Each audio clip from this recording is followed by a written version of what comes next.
And with that, and I told him, I said, short and sweet introduction, so everybody knows our congressman. So we'll turn over to Congressman Tim Huelskamp, who we're blessed to have serving us in the 1st District of Kansas.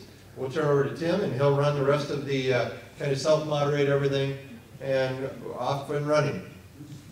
Thank you. I appreciate the lengthy introduction. That is perfect. So, but thank you. I appreciate the chamber and the work you do here in town. And I'll just let you know what happens not only here in Salina, but it helps across many other communities in my district. So, thank you for being here at my 226th town hall the last 3 years. And I handle it one way. I spent a few minutes giving you an update at the beginning, but most of the time is taking your questions or comments.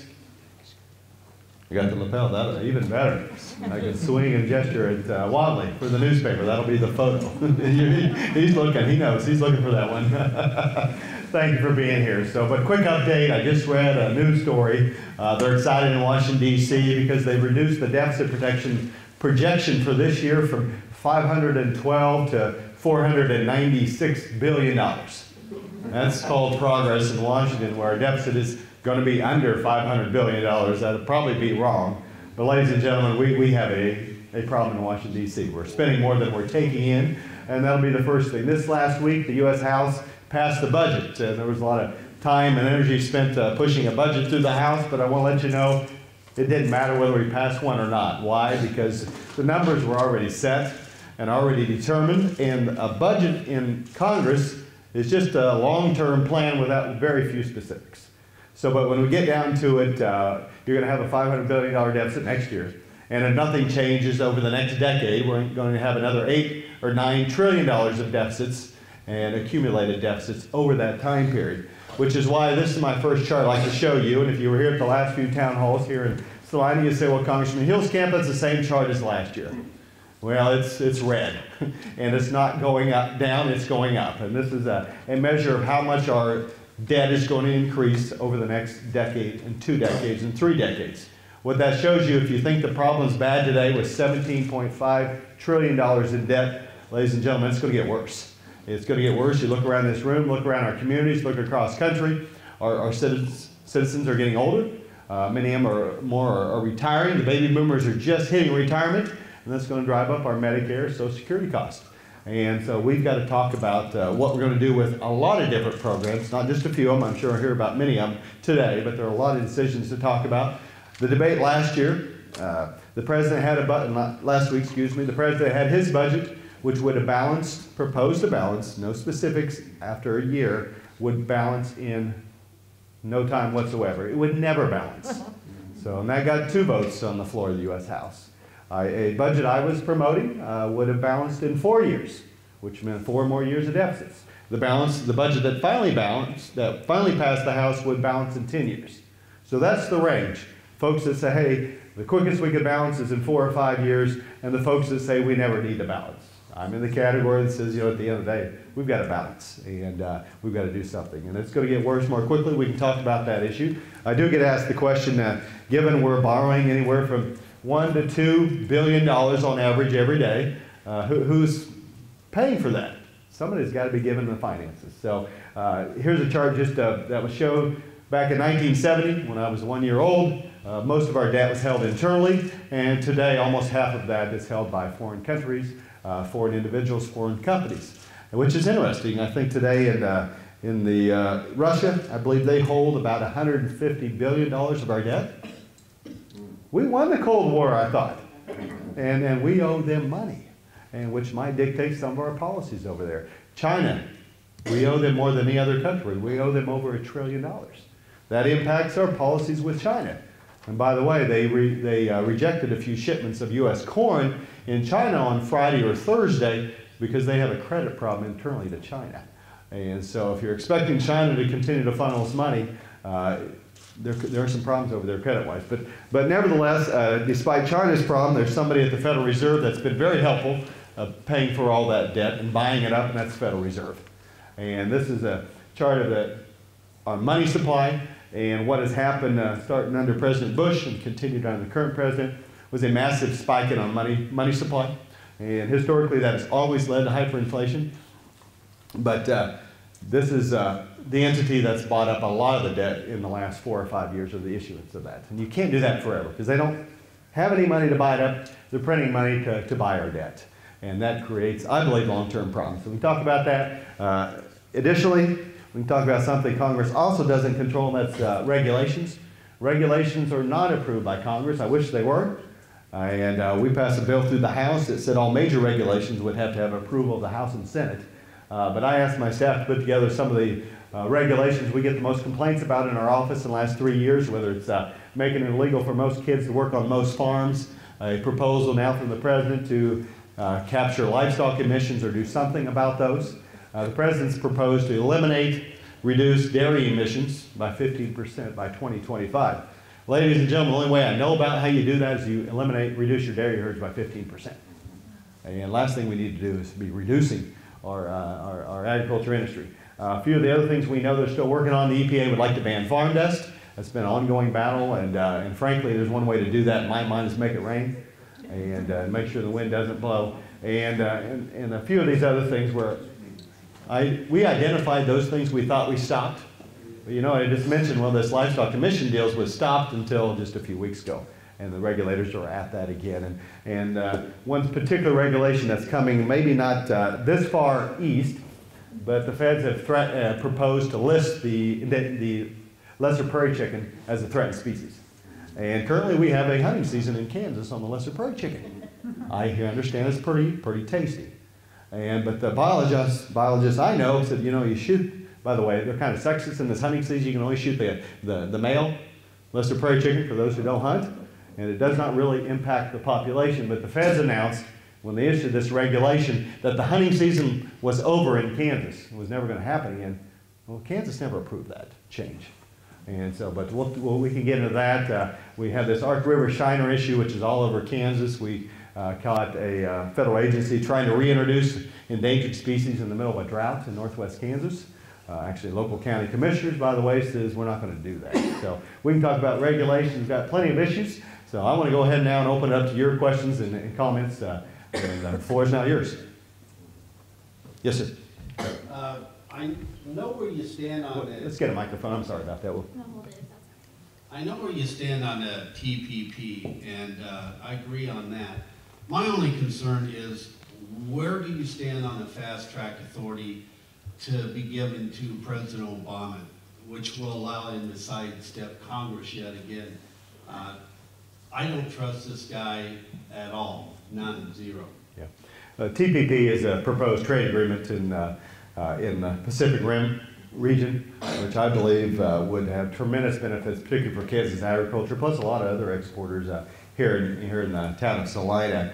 But the Fast Track Authority is a proposal to allow the president to continue to negotiate, and the president usually does negotiate those. But what they told me, and this was in hearing in Small Business Committee, that we will get a look at what they're negotiating. Now that was information that I was unaware of a month ago, and I think that might be new out of administration. But as it stands now, we haven't had a vote on Fast Track. I'm supportive of it as long as we have enough information. And I'll say I'm particularly concerned in these negotiations and just sent a letter to the president about making certain that agriculture is treated fairly in these negotiations. I just think oftentimes agriculture is considered kind of a stepchild in these negotiations. And the biggest growth in exports, and what is helped the most on our trade balance is what we sell out of agriculture. So I'm fighting hard to make certain that we take care of that. So as I understand it now, I'm supportive of that, but we haven't seen the Fast Track Authority legislation, which may be different than the last time. Now, is the leadership of John Boehner going to give that Fast Track Authority? Because I would like to have my Congress, to be able to write amendments and everything else. And if that Fast Track Authority is just given over to Obama, Congress has no say, no ability to write amendments or nothing. It's King Obama all over again on that issue. Well, in this case, it will require, obviously, as you understand that, maybe not the rest of the folks, but it has to be approved by the House and Senate as a trade agreement. But what I have seen, though, with this is with the situation with Putin, a lot of things change in the White House. Suddenly there's somebody out there that doesn't like us, and I was not surprised by that. But they thought they would make some agreements, and Russia has some real impact on this region. I'm afraid it might hurt our ability. But we'll look closely at that, but there's still an up or down vote on that, but you're right, as it would come out, House and Senate couldn't renegotiate and rewrite the treaty as we went along. So we'll take, I appreciate the concerns. Good question, gentleman up front here. Yes, Ray Huelskamp from Local Businessman. What do you think about the national popular vote issue that's going on right now, about changing the electoral college to popular vote? Yeah, Ray, I appreciate that. I know there are attempts to change that via legislation in various states. I think it would take a constitutional amendment. Others are trying to do it without a constitutional amendment. But for those of us that come from a small state, it's our chance. I mean, the federal system was a federal system in which states had rights and individuals had rights. And we've got a Senate supposedly matched the states up. Electoral college was that balance at the beginning, so I don't want to change it. I think it'll turn everything over to the states like California and New York, and the little states will get lost in between. And right now, we have a little possibility of influencing that, and I'd like to keep that, well, they're that trying to go possibility. through or circumvent the Constitution to do that. Yeah. And how can that be accomplished by the national popular vote and George Soros is in the middle of it? And I'd just like to know how we can help stop this. Yeah, and I haven't heard much about it for a couple of years in Washington, but I know there are states like California, but frankly, if California wants to divide up, apportion their delegates, that actually is probably not something the Democrat Party would support. Well, I think there's already 18 states, if I'm correct, and all the governor has to do is sign off on them. And then it comes back to what mechanism to make that occur. Yeah. Well, I haven't heard that, Ray, so we'll check on that, and I'm supportive of the current constitutional system. And I think what they're talking about, and that came up in the State House 4 or 5 years ago when I was still there, maybe longer, and I said, no, it's our chance as Kansans to have a say in the process. We will get lost if it's all about Texas, California, and New York.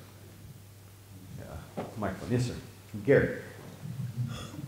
Nice to see your face. Sometimes I can't. And it's nice to be seen once in a great while, and I'm happy you're here.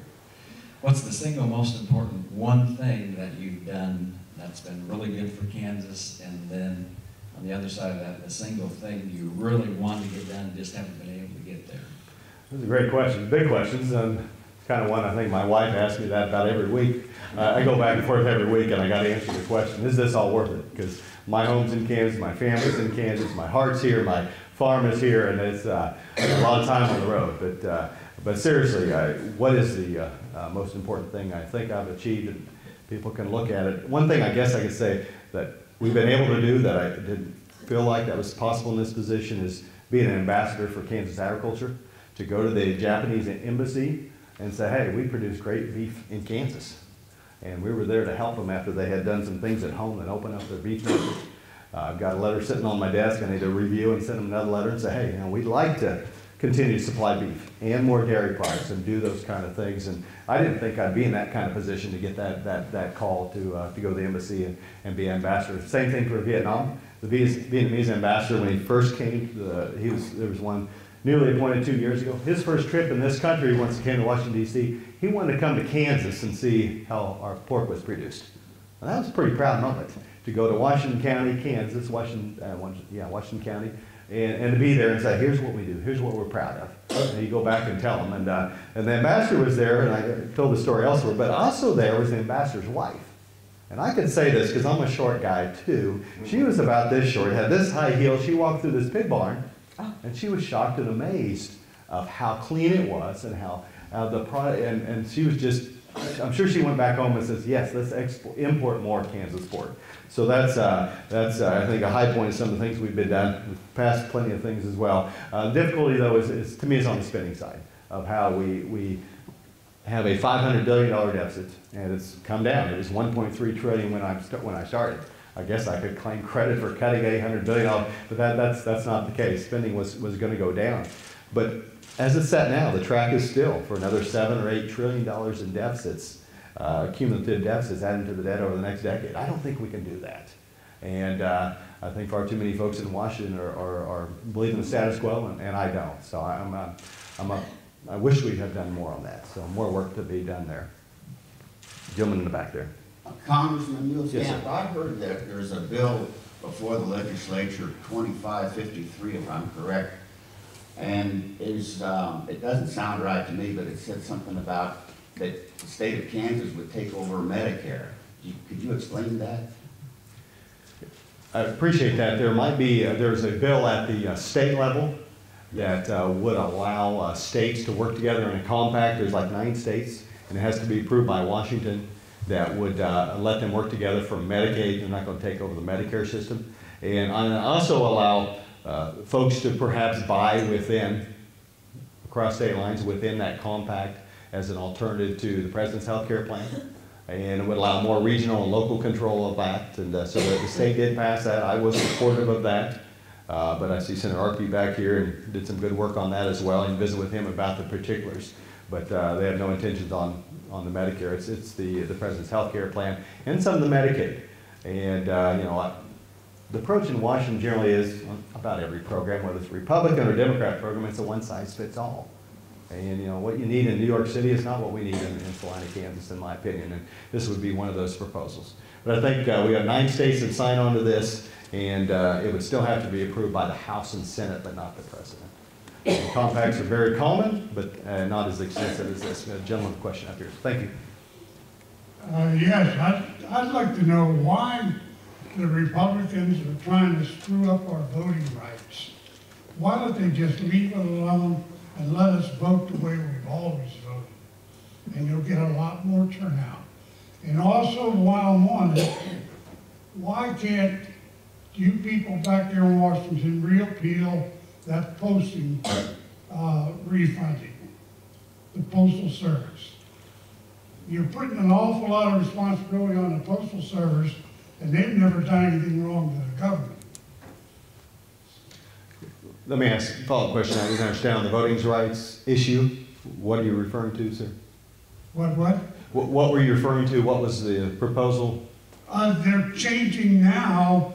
That's going to hurt all these minorities and the old timers and this business of ID. Okay. You know, a lot of us old timers don't have IDs. Mm-hmm. Well, the old timers here, and you're probably not in that category at age 55, are exempted from the voter ID requirements in most states. I think it's in all states, so we'll have to check on that. I'm not for certain in others, in all states. That is a state level ability.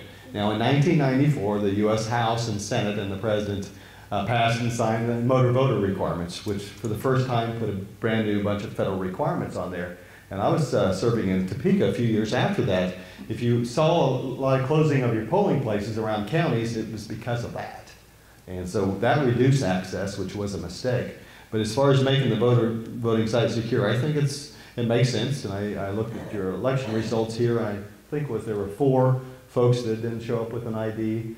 It was that in this county we're able, you can come back later and put that, but there's some age requirements on that too. So again, that's state level stuff. I do support that. The other thing about the postal, there was an agreement in 2006, a bill passed, the Postal Service agreed to that to begin to pay some of their pay ahead on the retirement pensions and their health care cost.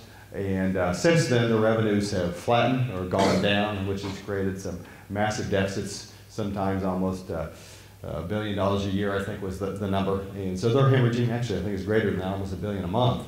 But there's a reform that's come through the Senate committee and reform through the House committee, and there's some more coming as well. We've got to make some changes at the Postal Service in order to help us survive. Because no other agency has to pre-fund their programs like the Postal. Yeah. I don't work for the Post Office, but I do use their service. Mm-hmm. And I think that is ridiculous. Yeah. And they haven't had to do that for 3 years. That's been suspended. They haven't paid those, I think, for 3 years now because of the deficits. I don't know why they agreed to do that in 2006. That was an understanding before I got there. But we're going to have, hopefully, some reforms in the Postal Service. And here's the difficulty as a member of Congress, because they get little to no dollars from the federal government. But there's a constitutional requirement to provide that service. And so they get free rein pretty well over how they run their system, even though because there are little to no federal dollars. I think Postal Service say there are none, others say there's just a little bit. So be watching. There'll be some more reforms out here, and but we need to make certain that they're able to work in the 21st century. And I think they were caught unawares by some of the email changes, which reduced some of their volume. And I think increasing what you have to pay for it sometimes reduces the volume of people use the service. But again, that's internal to the post office. We do not approve those. Mr. Sanders. Congressman, I think that President Obama at the beginning of the year indicated he was frustrated that some of his agenda was being blocked primarily by the House, and so he made the famous statement about, well, I've got a pen and I've got a phone, and if Congress isn't going to come along, I'm going to get as much done as I can without Congress. Have you noticed a change in the way the President has governed since the first of the year relative to the 5 years previous? Good question, answer directly that way. First of all, I am very concerned by that statement. To come before the people's house and to say, you know what, either do what I'm going to tell you to do, or I'm going to go around you. And he has gone around us, but he's been doing that for quite a few years anyway. And the President's health care plan is a great example. By the latest count, and there's various counts, he has rewritten that law 34 times. There are businesses in this town that fall under Obamacare, and he signed a piece of paper and says, no, don't worry about it. You don't have to follow those provisions. He's done that twice. He's done that for numerous other entities. And that's why I get an email from a guy named Bob in St. Mary's. He says, well, what role does Congress have if the President can single-handedly rewrite that? I think it's a constitutional issue. I think it's a threat to our system if the President can go around that. So I haven't seen many more attempts yet. But in my 3 years and 3 months in Washington, I've had one visit from a representative of his office. What about, when are they going to come visit and talk and work with you? I don't see him working with us at all. And I hear that from the other party as well, where the President doesn't work with them either. It's either his way or the highway. And there's some negotiations that have to go on to get things passed. So, but this pen and phone deal is pretty threatening. I think there's more coming. I think some of the proposals, the President, like the dairy gas emission, the methane gas limit, I don't think they have the authority to do that, but people do argue about that. There was a cap and trade bill that didn't pass when Nancy Pelosi was still Speaker, and it didn't pass the Senate, and the President said, I'm going to get it, whether or not it passed or not. So Minimum wage. Minimum wage, the President, but here's the issue on that. If you're a federal contractor, Congress gave the President authority to negotiate 10 years ago. So I believe he was probably within his rights to raise the minimum wage for those federal contractors, but the overtime stuff is going to end up in court. And I don't think he has the authority to do that. So, I mean, you're like me, you agree or disagree on things, but I think we all agree on that it's the legislative body, it's the House and Senate that have the sole responsibility to write or rewrite or change laws. And come from Eric Holder, he indicated he disagrees, that he thinks that you can do all kinds of things with administrative authority, and that's become a threat to that. And I'll give you one example specifically and get away from healthcare because that can get kind of controversial on that. So, Occupational Safety and Hazard Administration. Since 1977, every appropriations that's passed in Washington has prohibited the OSHA from regulating small family farms, as defined in Washington, which is 10 employees or less. Where I come from, 10 employees is not a small farm, but that's the definition. OSHA was going in and regulating and going on these farms without authority. They were told not to, and they did it anyway. They got caught, Clark, and finally they backed off. They didn't say they didn't have the authority, they just said, we'll stop going in and regulating them. That's lawlessness if you're not going to follow the law. And so I'm concerned about that, but we've seen it. We haven't seen anything new in the last 3 months out of pattern. We have, every 2 weeks we have a new one for the President's health care plan. Question in the back. Yes, sir. Yes, Don Timmel here at Salina, former grain trader, elevator owner. First, I think everybody would like to know, how's your wheat out there in Florida? Needs a drink, a big drink. A big rain? Yeah. Okay. We have the potential for a crop in most areas of the first district, but ladies and gentlemen, the drought is still there. So. The second, the real question is, and you may have answered it now just there, but these people that are kind of sneaky on farms now looking at the way the farmer harvests, but basically how he keeps his wheat or corn or whatever. What in the hell do they do that for? I mean, it's wasting times. Yeah. Well, and I think that was the early question, and that's what OSHA's angle was. And again, they back off on that and said they weren't going to do it anymore, but they still have the authority. That's the same response. And I had a town hall in Cottonwood Falls and also in Council Grove as far as burning in the Flint Hills. The federal government still maintains they can ban all burning in the Flint Hills, but they're not going to do it, Don. Whereas I told them 5 or 6 years ago, you'll be amazed at how many fires break out by accident if you attempt to make that illegal. But there's always this continuing battle in my mind that they just want to grab more and more authority. But you know what? We can talk about the regulators and the bureaucrats, but Congress is responsible for that as well. And let me explain that a little bit more. And you'll probably look at this chart and say, oh my goodness, Huelskamp, what are you trying to do? Confuse us. And it is confusing. Here's a chart of the total spending 2 years ago in Washington. Notice there's 3.5 trillion, just to note, the president's proposal is 3.9 trillion this year. So if anybody told you they cut in Washington, a $346 billion addition is not a cut. But here's the whole budget. And you'll hear about entitlement spending. People don't like that term, and I understand. This is autopilot spending. 2/3 of the budget we discuss almost never. And that goes on and on. But once a year, maybe if we're lucky, your Congress will debate about $1 trillion worth of spending, supposedly. And they take this part, this $1 trillion, and they divide it up into 12 segments, and they call those 12 appropriations bills, and that would be defense spending, and then a whole myriad of other programs. And I'll just tell you, they'll divide it up into 12 parts, and in 3 years and 3 months, I've only had a chance to vote on 4 or 5 of those parts. The rest of them were never debated. I'm a Republican House, a Republican Speaker controls a Republican House, but he won't bring out the appropriations bills, so I can debate the spending. And so I can debate the IRS budget. You know what?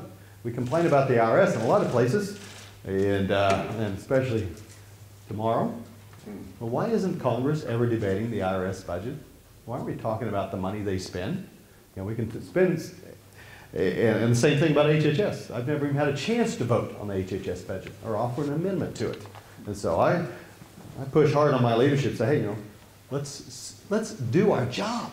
Let's debate all these parts of the budget and debate some of the crazy spending that's going on that we all say we can see plenty of that. And we don't agree on that, but let's have some votes on that. So I just want to give you a sense that most of Washington ignores about 80% of the budget every year. It doesn't even debate it, even vote on that. Medicare, let me give you one example. You might have thought last week, if you were listening at all, that Washington was debating the future of Medicare.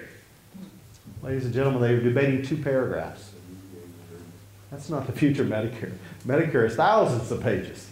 And what are you going to do to save and secure Medicare? There's some big ideas, but we've never had a health care reform bill on the floor of the House in 3 years. What's the alternative?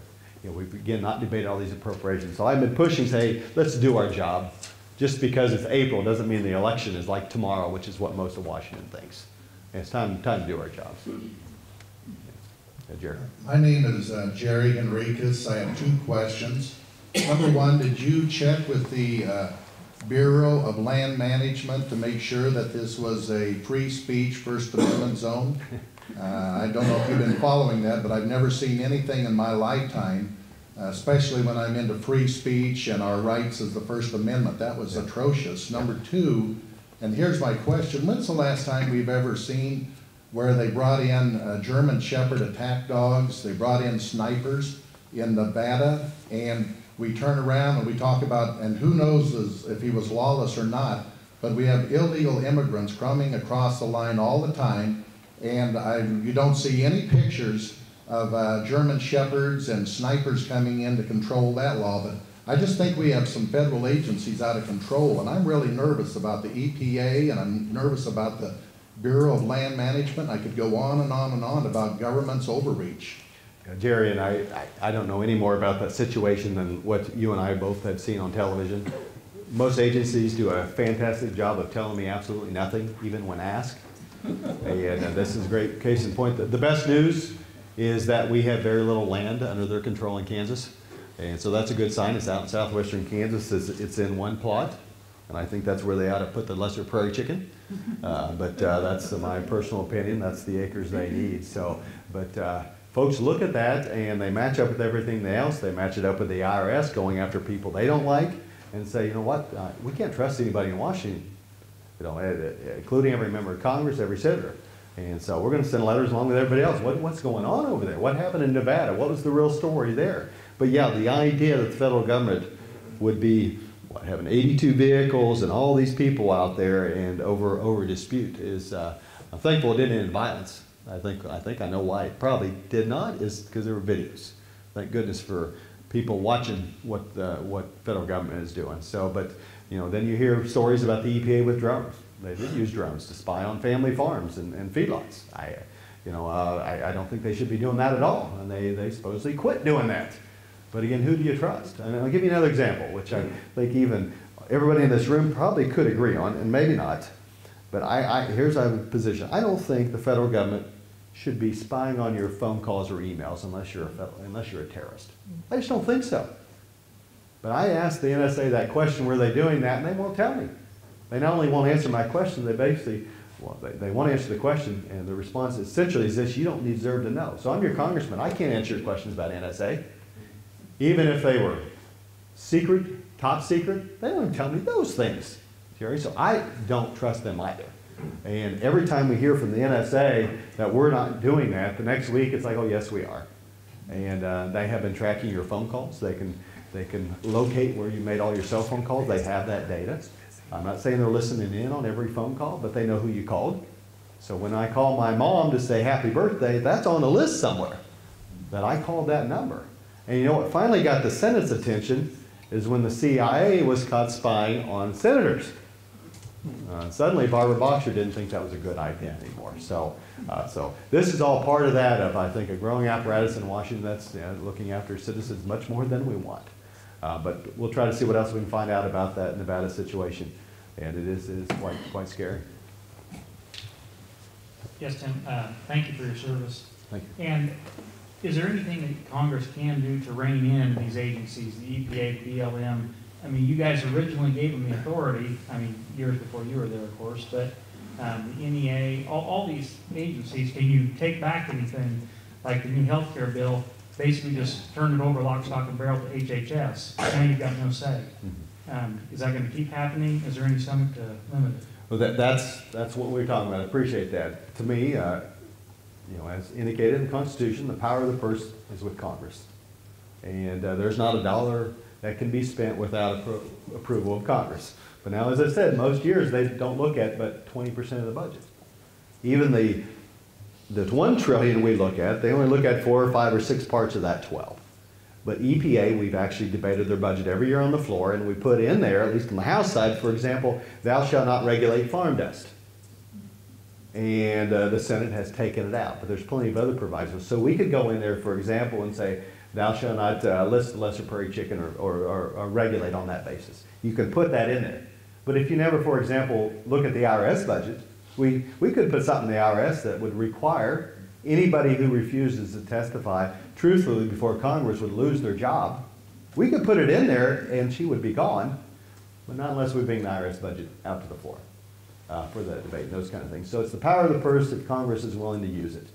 And what I've seen just from a nonpartisan manner is Democrats generally are more willing to give power to the executive if a Democrat president's there, and the Republicans are more willing to give power to the Republican president if they're there, and then no president's willing to give that back.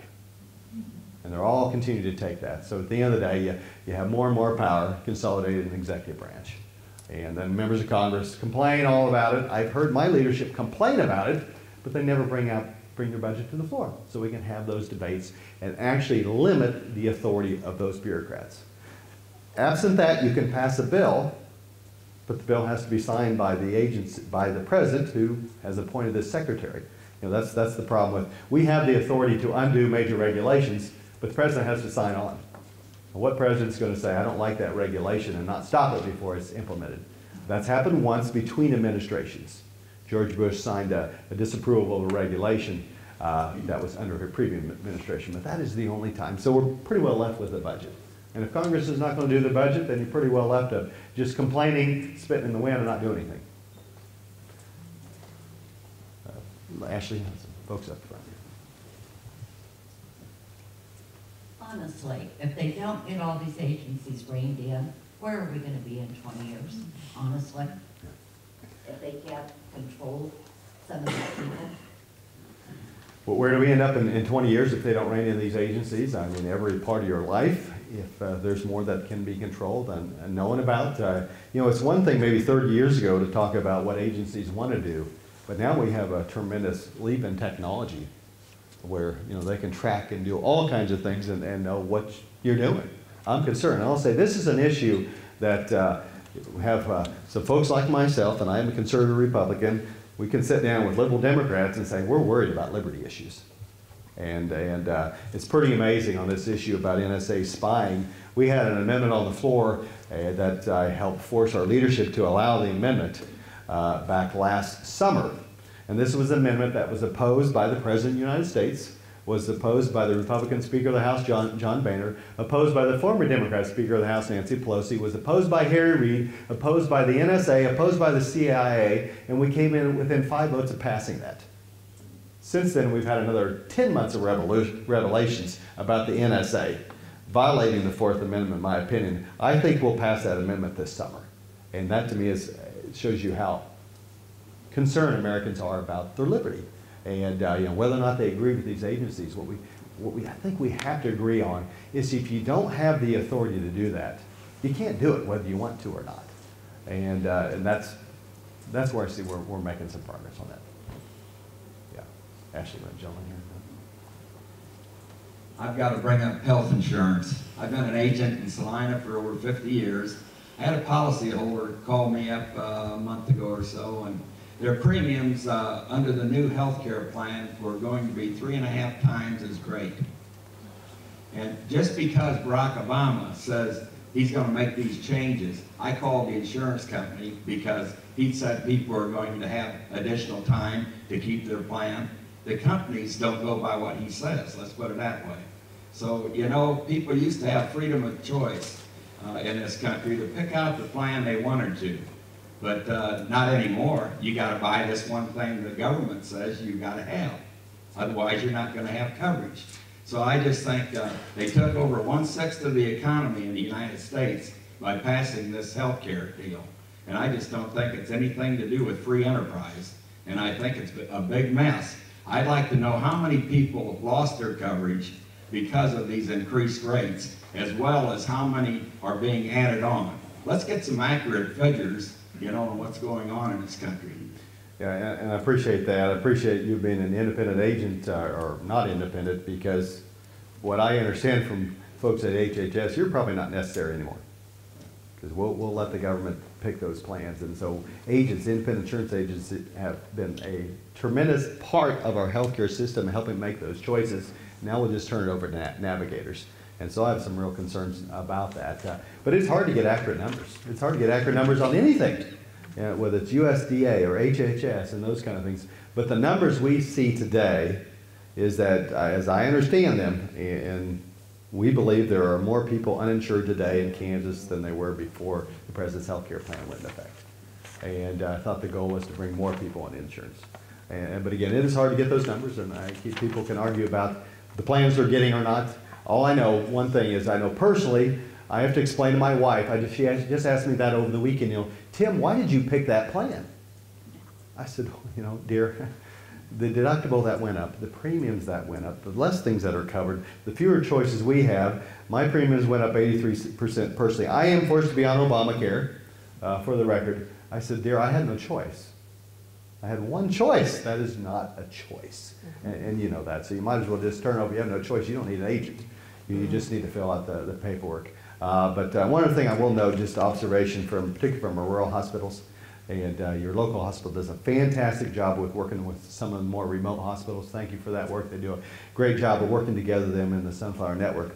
But what I hear particularly from the more rural, smaller hospitals, and this was one from up in north central Kansas, he said we have people today that were insured last fall. We have people uninsured, who were uninsured today and were insured last fall. But he said we flip populations. The poor are insured today, but it's the middle class that are uninsured. And he said, note this, the administrator said, at least we can go after collections for the uninsured today, which is interesting. And that's not the hope. The hope was we were going to cover more people. Anyway, as we go along, the question you can ask really quickly, where's the Republican alternative? I'm asking John Boehner, please let us bring it to the floor. I doubt he will let us do that. So, yes, sir. Question. Why does the Republican Party shun the Tea Party so much? The Tea Parties are ultra conservative to Republicans, and they, as a rule, nobody will even say the ugly word Tea Party anywhere on the floor. Boehner, all of them just hate them, and I think that they're kind of an answer. They're think more like folks, old conservative Republicans do, but the Republican Party in general won't recognize them, and they're losing a lot of votes because most of them won't vote for the ones that are liberal Republicans. So I think somebody needs to carry the message to the Republican Party in general that they need to start thinking about the conservative Republicans more. Yeah, and that is a message I tend to bring to the Republican leadership. But one thing I think you'll probably be, maybe you wouldn't be surprised, but I think when most of these colleagues of mine go home, they'll talk like they're conservative. And all I ask of them is if you're going to run as a conservative, campaign as one, why don't you act like one in Washington, D.C.? And, but again, people do disagree, but I'll just say the same thing at home you do in Washington. And you know, I think, I started with Keith Sebelius, and then Pat Roberts and Jerry Moran. I'm trying to follow up on that tradition. We have really been spoiled in the 1st District in that we have opportunity for town halls. I have some of my colleagues that don't ever do them for years. They'll do them on the phone, and that's fine. But unless you have to come down and explain to them why insurance agents are treated such, that's a little different. And so, and this is just not one party, it's both parties. Spend too much time in Washington, D.C., in my opinion. And don't go out and explain. Why are you doing that? Why are you concerned about the listing of the lesser prairie chicken? Because it's going to make it difficult to drill new oil wells. It's going to make it difficult to graze my land and harvest my land and those kind of things. That's what's not happening, and that's why there's a real disconnect. So, yeah, basically we call an establishment in Washington where they never leave town, and you can easily do that. I come home every weekend, and if I didn't, I'd have a wife that made sure I knew the truth about all this. So we'll do our best. We can agree, disagree, but darn it, we have to agree this is a representative republic, and if you don't listen, how can you represent the American people? Yes, sir. I've always thought Republican would take on the job of reorganizing our agriculture department. It really hasn't changed much since the 30s. And that's a long time to be going under the same programs.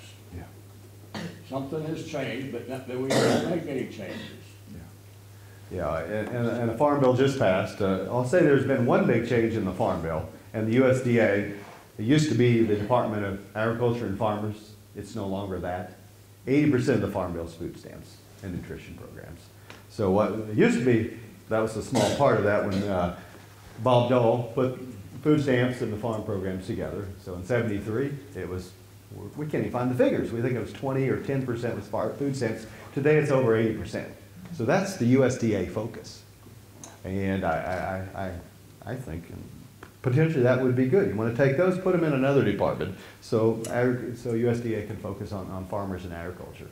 But we have a debate every 5 years, but I'll also say we did make some dairy policy changes for the first time basically since 1930 that I think we're in a positive direction to help us sell more stuff and export them around the world. So we make some changes, some things I think we returned to 20-year-old policies. So it's frustrating. The farm food stamps and farm programs are one of those things that we feel like we've got to debate every 5 or 6 years. They have two parts to any spending in Washington, supposedly. You've got to authorize the program, and then you've got to appropriate the money for it.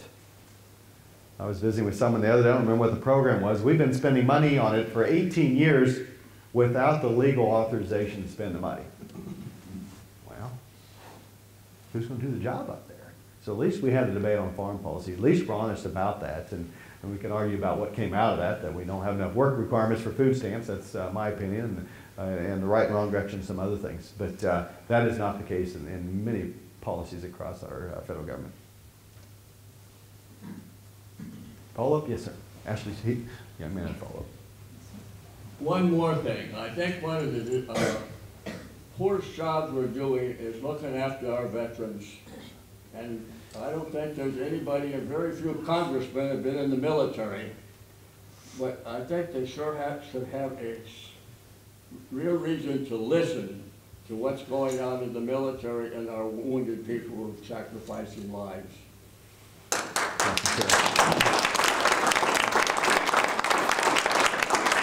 I agree, and I serve on the Committee on Veterans Affairs, and I tell you, for whatever reason in Washington, folks have their reasons, I guess. It's not a sought-after committee. And but I've been on there for 3.5 years, and I've been asking question after question after question, frustrating answers or lack thereof. I have questions sitting over there for months they won't answer. We had a veteran by the name of Barry Coates came to our committee last Wednesday, I believe it was. He had gone in for a condition that should have required a colonoscopy within the week.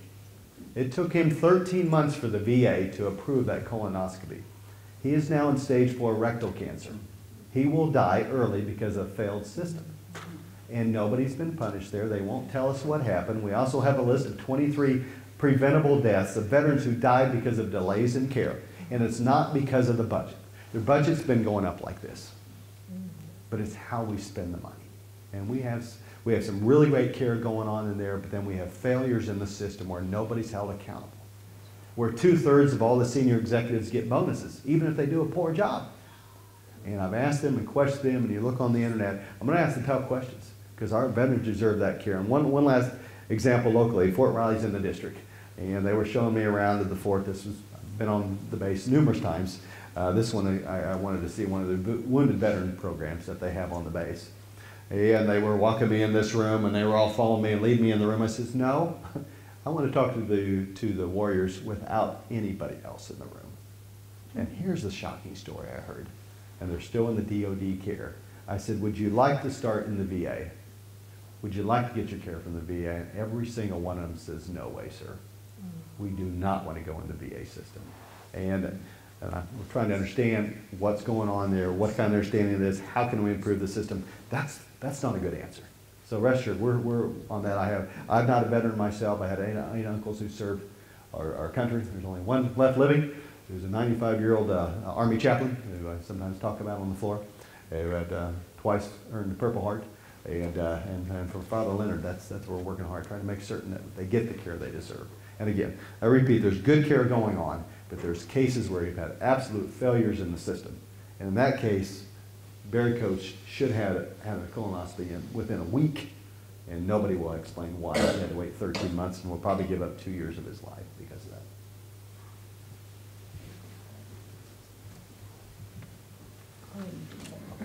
We'll take turns.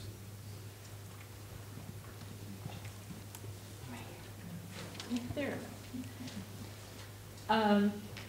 I am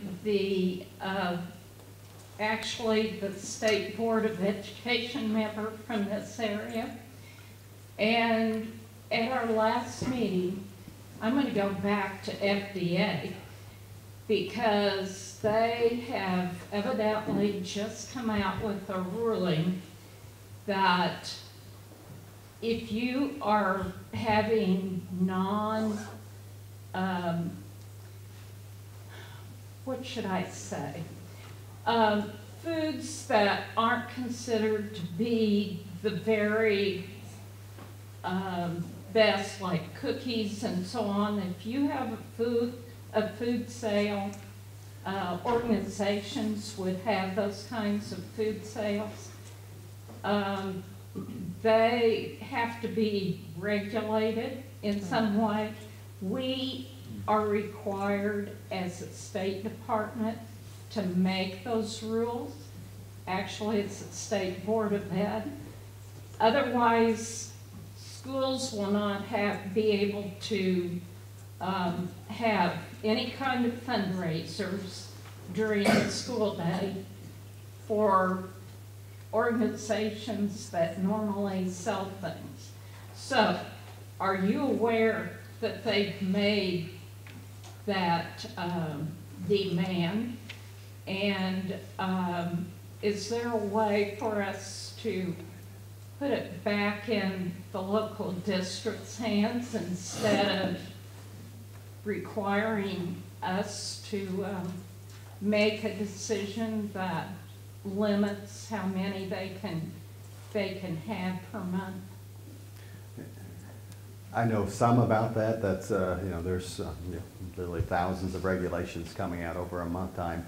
And I've heard about that one. We've been heavily on the school lunch program, and that's coming out of the USDA side. I forgot the FDA's got some angle in there as well. I'm not for certain on that, so we'll follow up with you on that. But I understand what's being said here is we've got some bureaucrats in Washington, we'll give granted good intentions, are going to decide what happens in 100,000 school districts across the country. No, that's the wrong place to make those decisions, in my opinion. Actually, on the school nutrition side, if you've been in the school lunchroom in the last 10 years compared to when you were in school, you'll see some enormous, tremendous changes that they did on their own without the federal government telling them what to do. And the latest changes have caused every trash can to be full of food, which is nobody's goal. And we can do better than that. We're actually doing better than the new mandates. So what I have encouraged folks in Topeka is ignore anybody who's non-compliant, I understand. And, but there are school districts that are refusing to comply now and are wait to see if they get caught. And on this one, I haven't heard what the rules are. But let me give you one example, or this is an example of when a few kids somewhere in the middle of Nowheresville, which is kind of like where I grew up, in a little town of Fowler, but in a little town up in northwest Kansas, put a video together, the We Are Hungry video, which they made fun of the school lunch program. And it was pretty amazing because the Secretary of Agriculture was asked, have you watched the video? Of course, he hadn't watched the video. But I went and talked to those kids, and graduating class, I think about 15, mine was 10. And I said, I just want to tell you up front, great work, tremendous. I can't believe the attention you're getting, but I don't think it's going to impact stuff in Washington. Just want to lower your expectations, because they asked me. Well, actually it did. They pushed back on those regulations, waited and put a little common sense in there, and then waited a year before they start over on something else. Well, that shows you in today's world how people out here, you and me, can still have some influence. Maybe not the traditional route, but those school kids did a great video, because literally we are sending kids home hungry when the whole purpose of the school lunch program is to make sure they got at least one good meal a day to fill them up. Now, I'm not saying we need to fill them up. This is not about cookies and candy and cakes that we're filling up with real nutritious food. And but I've got a sixth grader who's he's the size of a high school senior football player, and he's got a little brother who's as small as I was when he was in first grade, and they get the same lunch. And if you were in a small town, you would get the same lunch for first grade and 12th grade. And that doesn't make any sense. And the same thing in one school district here in Salina shouldn't be what they're doing in New York City. And by the way, there's a great little video online about a New York City student talking about all the food that's being wasted. Just walk into a lunchroom and just see all that stuff that's being wasted. We can do better than that. And I think we've made some mistakes on there. But let's follow up on that specific one, what's coming around on that, and see if we can find some flexibility to let the local school district decide, because I think they're doing a really good job. And Ashley walks around. Ashley works for you here in Salina, and I think Steve's in the back of the room, works for you as well. They do a fantastic job. I'm Farrell Seam Central Kansas. Yes, sir. And when they came out with the food regulations for the schools, our superintendent refused to participate in it, and he said, I'm just going to cut out the money that they supposedly send us to support the school lunch programs, and we're going to serve what the kids here need and deserve to eat to keep them nutritious, and also they don't go home hungry. And so that's what they did. And as far as I know, they're still doing it. And why can't the other school districts do the same and tell the Washington to shove it? Yeah, I think I know that superintendent, yeah. I promised him I'd never rebuild his school district. I'm glad you didn't mention where you were from, because this is taped live over the internet, in my understanding. So The federal government, I think it was another 15 cents a meal to meet all these new requirements. Right. And they said they were going to give up the 15 cents, but what the federal government has threatened is to take away all their school lunch funding, not just the additional cost. And by the way, the additional 15 cents is a money loser because it's cost them 50 cents a meal in many of these cases. So they're losing money doing something that's ending up with filling the trash cans. And so we're pushing back, more flexibility, and trying, and maybe we'll get an amendment on the floor, the USDA budget, they bring it out and says, you know what? Push back, wait another year. Maybe people can see that we don't need to do this from Washington. So, good superintendent. Yeah, Ashley. Gentleman up front, who's next? Yes, sir. I had a question, kind of a follow-up on the veterans issue. When or how can we quit throwing our troops away? The National Defense Authorization Act right now, trying to sneak in and backdooring the amnesty issue into that.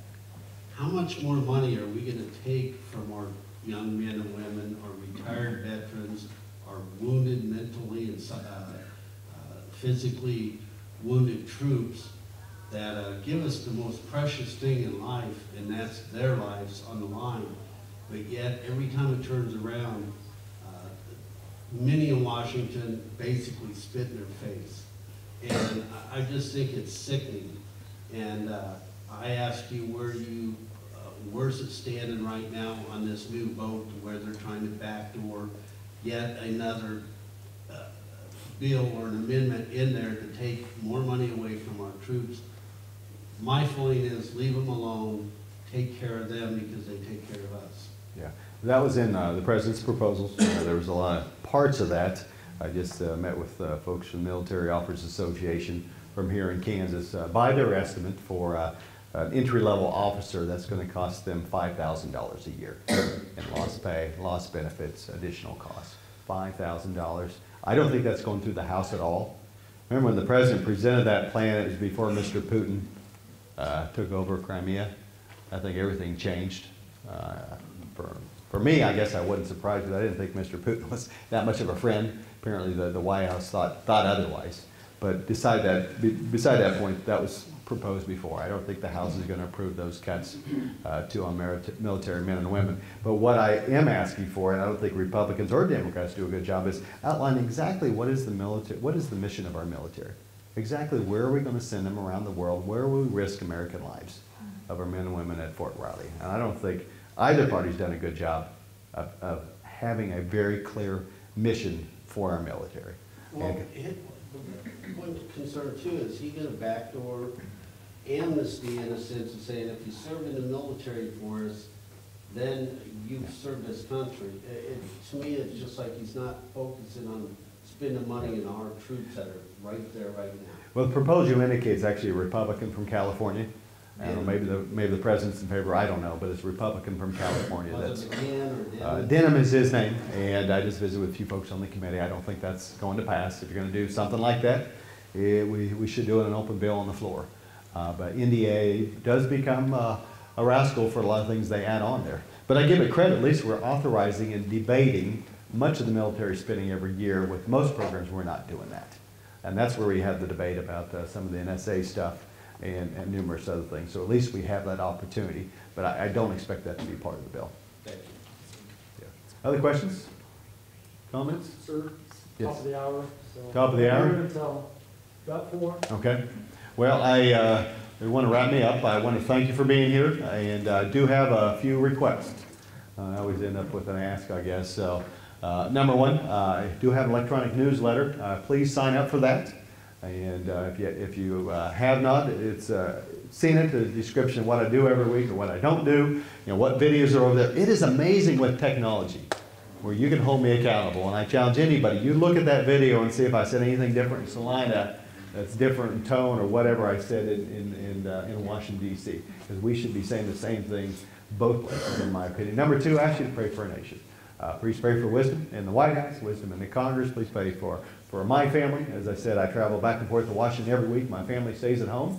And so I 3 nights a week, I'm not with my kids during those. So please pray for my family. And, despite all the problems we talked about, if I And we didn't pick. It's only by the grace of God that we were born in this country. But if we could pick, I think everybody in this room would say, gosh darn it, we would pick to live in this country. So we'll continue to fight what's important here in America. And thank you for joining me at this town hall.